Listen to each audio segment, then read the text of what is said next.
Welcome to Wellness and Wisdom with me, Dr. Nadu Tuakli. And today I'd like to introduce you to Sophia. She spent years in a highly technical leadership role, managing predominantly male teams. And like many high performing women, she kept showing up every day, even while quietly struggling with symptoms she could not explain. Today, she's sharing her story because she hopes another woman won't have to go through what she did. So, Sophia, looking back, when did you first realize that something had changed? I first realized that something had changed, I want to say around 2021, when my sleep slowly, it was not overnight, it was something that was gradual. I started waking up in the middle of the night. Sometimes my heart would be racing. Most nights be able to go back to sleep. It was not an issue to the point where I was concerned. But things progressed. I would say fast forward a couple years. Now I'm at a point where I noticed that my sleep had turned into insomnia. And then the insomnia had taken on a life of its own. It had, impacted my work. It had impacted my family. And so while I was at work, I could still function. I would force myself because that's just who I am. I didn't want to fail at the job that I had. So on the surface, I worked really hard, probably harder than I needed to, but I had to because I needed to keep that perspective that I can still do the job. And I didn't want anyone to see me failing, right? That was always in the back of my head. So I worked really hard, but internally, inside, I really was struggling. I was struggling feeling confident in the job I was doing. I started feeling, or I was an imposter, that I really couldn't do the job. I mean, when you're not getting sleep and your hormones are out of balance, it takes you to a whole nother place. The things that you were good at, the things that you enjoyed, you start to look at things differently. You now think that I can't do the job I was doing. I'm not feeling good. I don't want to be out and around people. I'm tired. I'm feeling fatigued, but yet I'm wired. You start to go through all these different symptoms. And, I had brain fog. I couldn't remember things. I remember my daughter, we were talking. She said, "Mom, I just told you that." And for her, it was not a big deal, but I was mortified. I was mortified. She didn't know it, but it just then confirmed. I'm like, oh my God, this is horrible. I thought, is this how I'm going to live the rest of my life? Unfortunately, with my job, there was absolutely no information available. I've been there at that point, probably 14, 15 years, and never once during their wellness presentations. And I mean, they have tons, as a nonprofit, they do a lot of wellness events and things for staff members. And that was never a topic that ever came up. So it's not something that women talk about. It's not something that, that's out there where people feel comfortable sharing what's going on with them.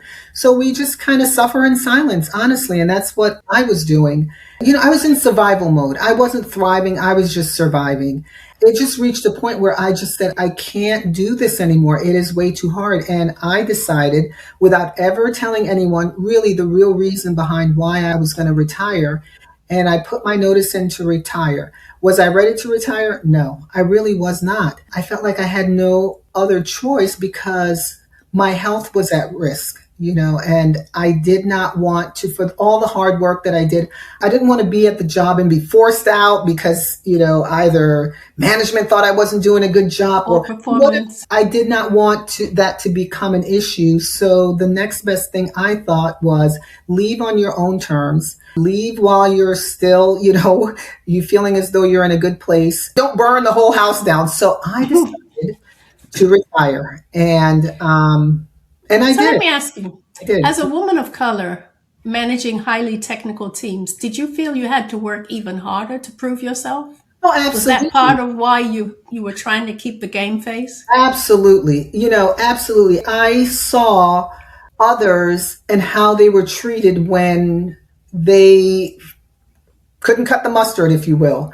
And I didn't want to be in that category. I'd worked too hard. I had a lot of respect for myself, and I just did not want to be perceived that way. And that's what I thought was going to start happening. And I couldn't bear that. I wanted to leave on a high note. So I chose to do that. And again, it's a male dominated workforce because of the type of work that we do. So even though I was not technical, I was really a minority in terms of the leadership level where I was. And I had worked very hard to get there. And so I wanted to leave with my integrity intact. That's why I did and left when I did. Was I ready? I was not ready. And I thought, once I retire, I'll get rid of the stress because I thought it was stress related. And I was shocked as an understatement. After I retired, my husband and I, we went to Florida and I thought, oh, I'm going to sleep like a baby. It didn't happen. Now I'm thinking, why? Why am I not sleeping? I'm no longer doing a stressful job. I no longer have the level of response. I should now be at a place where I'm my golden years. I should be enjoying this. And it was not happening. When you don't have any support, and I'm going to say support in terms of the things that you're struggling with, you create your own narrative, right? And sometimes it's not a good one. And you may not make this because there's nobody to really converse. I didn't have family members who really had experienced this. I didn't have friends who I could talk with about this. Believe it or not, I was in a sauna one day. And there was a stranger sitting there and I was just asking, have you ever experienced, what is it like and blah, blah, blah. And we were, kind of big M. Yeah. And so she left and it was in the back of my mind. I never connected the dots of how I'm feeling because I thought menopause meant no more Hot flashes. hot flashes. That was the big thing. What it let me know is that every woman is different. So what it looks like for me may not be the same for another person. They may be experiencing hot flashes. And that's what I hear often. So I'm waiting for the hot flashes to come because if that had happened, it would have clued me in. But it never happened. So I didn't Now, did anyone at all at work ever ask you if you were okay? No one ever asked if I was okay. I think, some people would say, you look a little tired, or I was in the ER last night. That's exactly what happened. I was so, I wanted everything to look so normal. I went to the ER and then I got up the next day and went to work as though nothing had happened. This was kind of this double life that I was leading. It reached a point I couldn't manage it anymore. I couldn't, continue with the mask, right? So I retired. I went back to work in a much less stressful role, and it's part-time, which I really enjoy.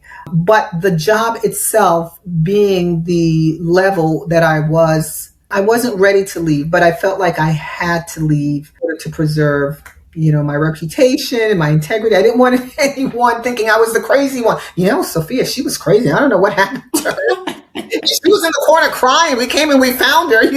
That's what I'm like, no, I can't have that happen. I can't break down like that. You told me that at one point you considered posting flyers in the women's restroom. Tell me about that. I just know it's not just me, right? Our workforce is made up, at least 50% of us are women in the workforce there in different capacity. Some women may not want to have this conversation, right? They may not be ready to have this. They may not know what they're experiencing. What to ask. And what to ask. So, I thought it would be a great idea to just have flyers in there if we had a way to inform women, maybe a presentation, through our wellness team or some way for women to be able to see maybe one day if they're in there struggling, and they turn and they see a flyer. In the stall. Yes, if you're experiencing these symptoms. I mean, I've seen it. I've seen flyers and things. If you are having, domestic violence or things, people are very, very much aware of putting that information out there and people respond to that. I thought that would be a great way to just let women know you don't have to suffer. You are not the only one going through that. Maybe describe some of the symptoms that you're experiencing and that there's help. You're looking for hope. And that's why I went to tried so many different things. I was looking for hope and I was looking for someone to say, you're going to be okay. I can help you. If I'd gotten that sooner, I think maybe I would not have retired, but there was no avenue for me and no information was out there. And so I think, So if someone from your organization had simply said, this might be perimenopause or yeah. menopause, your whole career might have ended differently. Yes, it very well may have. I believe that because then I would have been able to talk to someone. I would have been able to, get information about what are the symptoms? What does it look like? And see myself getting help by knowing what the symptoms are that I'm experiencing. I didn't know about it, and it was just really challenging. So I think if there's a way that our leaders in the workforce can be more open to having normalize these discussions, right? Right. It's not for everyone, but at least put it out there so people know that, hey, it is okay to see yourself in this light, and it's okay that there is things and there are people who can help with these symptoms and getting you to a better place. Yeah, because you said nobody knows what you're going through. So Yeah. what does it feel like to carry that secret every single day? It is a weight. And what it does is it rocks your confidence. I think as women, we get comfortable carrying this burden and suffering in silence. We take care of our kids. I take care of my parents. There's a lot on our shoulders. So we oftentimes feel like we have to be the rock, right? Like I said, I didn't want to break at work, and I felt like I was breaking. And the last thing I wanted to do was for anyone to witness me, breaking. If I Right. was able to go to a safe place and have that compassion to say, hey, you know what? I understand you're having a heart. Let's talk about it. Let me help you find resources, or here's something you can read, or, something to kind of give me some guidance and some knowledge, but it just wasn't available. That's what I would encourage leaders in the workplace to know, that there are women that are great leaders. They do great things in contribution, and they want to continue, contributing it at that high level. But we also have to understand that this is a natural transition of life as well, going through menopause. So we need also leaders to be thoughtful, to be considerate, and have empathy, and kind of normalize these discussions. And that's great, Sophia. As I had told you earlier, I really appreciate you coming out and doing this podcast because it's so important. And even though this is 2026, it's amazing how many women are still leaving their jobs quietly because of something as simple as this biological transition. Mhm. Organizations are quietly losing some of their most experienced leaders, not because these women have become less capable, but because a normal biological transition is being misunderstood by everyone, including the women themselves. Yes, So thank you so much for coming in today, Sophia. I really absolutely. appreciate it. You are welcome. And I'm so glad I decided to join your yoga class. Me too. I think it has benefited both of us. Me for sure. Yes. Okay. So, was there anything else that you wanted to say at the end here? Just thank you, and anyone who views this to know that there is hope. Do not suffer in silence. There is help out there. Okay. That's our wisdom for today. Yes. Okay. Thank you so much once again. You are welcome. So, ladies, sometimes we just have to be brave. And sometimes we just have to let that burden down. Sophia says that keeping her secret at work was so heavy, it weighed on her confidence, her self-esteem, and finally, she just quit her job. Thank you for joining us on Wellness and Wisdom. If today's conversation has inspired you, please subscribe, share this episode with someone who could benefit from it. And remember, wellness is not just about living longer. It's about living with purpose, resilience, and wisdom, and also helping others. Until next time, take good care of yourselves. This is Dr. Tuakli signing off. Bye for now.